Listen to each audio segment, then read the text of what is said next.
जम्मू और कश्मीर के जिला विकास परिषद की 280 सीटों के लिए हुए चुनाव में फारूक अब्दुल्ला के नेतृत्व वाले 7 पार्टियों के गुपकार गठबंधन को सबसे ज्यादा 112 सीटों पर कामयाबी मिली है। 74 सीटों के साथ बीजेपी अकेली सबसे बड़ी पार्टी बनकर उभरी है। बीजेपी ने पहली बार कश्मीर घाटी की 3 सीटों पर भी जीत हासिल की है।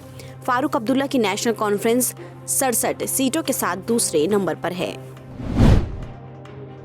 25 दिसंबर यानी पूर्व प्रधानमंत्री अटल बिहारी वाजपेयी के जन्मदिन पर पीएम नरेंद्र मोदी किसानों से फिर संवाद करेंगे।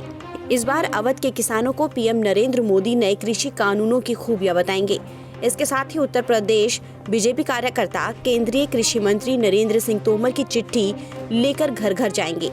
यही नहीं, प्रधानमंत्री नरेंद्र मोदी अटल बिहारी वाजपेयी की जयंती पर 25 दिसंबर को पूरे उत्तर प्रदेश में 2500 किसानों के चौपाल के साथ जुड़ेंगे।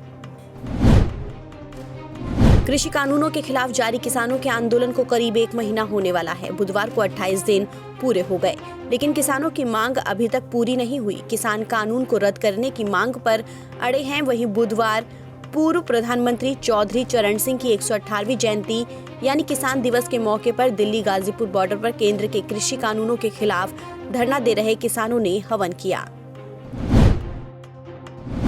किसानों और 3 नए कृषि कानूनों पर बिहार में आरजेडी अब आक्रामक रुख अख्तियार कर रही है।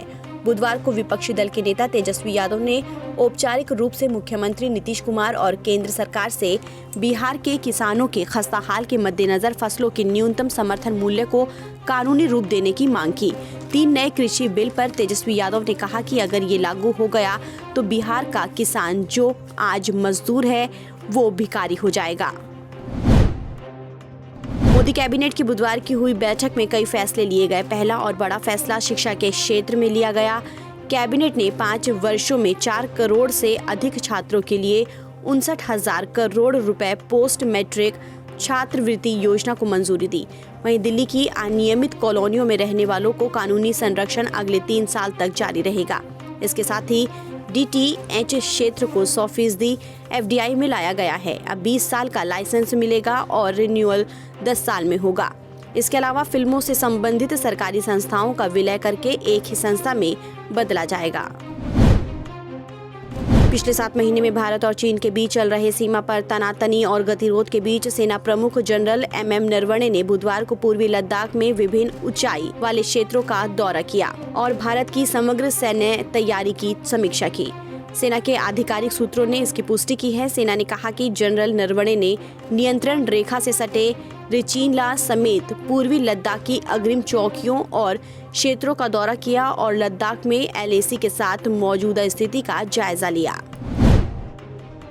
पश्चिम बंगाल में राजनीतिक लड़ाई एक बार फिर हिंसात्मक हो गई है। पूर्वी मिदनापुर में शुभेंदु अधिकारी और तृणमूल कांग्रेस के समर्थक आपस में भिड़ गए हैं। हाल ही में शुभेंदु अधिकारी TMC छोड़कर बीजेपी में शामिल हुए हैं। बीते हफ्ते ही केंद्रीय गृह मंत्री अमित शाह ने पश्चिम बंगाल का 2 दिन का दौरा किया था। इस दौरे पर ही 19 दिसंबर को मिदनापुर में एक विशाल रैली का आयोजन किया गया, जहां शुभेंदु अधिकारी बीजेपी में शामिल हुए। भारतीय टीम के पूर्व कप्तान और बाएं हाथ के स्पिनर बिशन सिंह बेदी ने एक हैरान करने वाला फैसला लिया है। बिशन सिंह बेदी ने DDCA से अपनी सदस्यता खत्म करने को कहा है।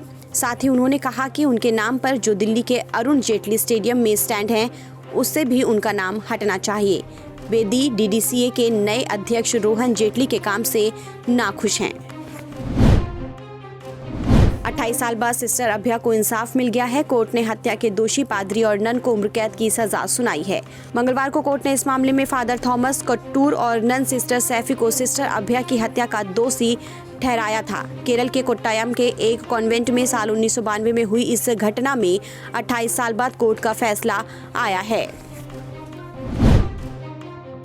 सप्ताह के तीसरे कारोबारी दिन यानी बुधवार को शेयर बाजार दिन भर के उतार चढ़ाव के बाद हरे निशान पर बंद हुआ। बॉम्बे स्टॉक एक्सचेंज का प्रमुख इंडेक्स सेंसेक्स 437 अंकों पर 46,444 के स्तर पर बंद हुआ। वहीं नेशनल स्टॉक एक्सचेंज का निफ्टी 135 अंक की बढ़त के साथ 13,601 के स्तर पर बंद हुआ।